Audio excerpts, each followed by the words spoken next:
बघा बघायचं, बघू शकता तुम्ही किती म्हणजे. काका ही कोणती कंपनी आहे?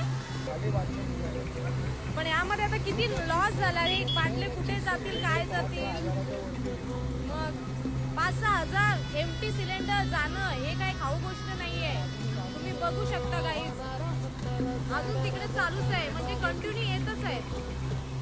म्हणजे या पावसामुळे किती लॉस झालाय आणि हा पूर्ण नुकसान.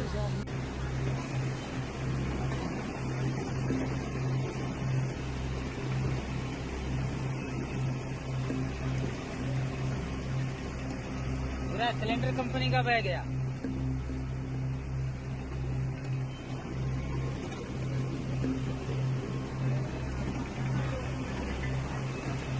HPCL पातालगंगा।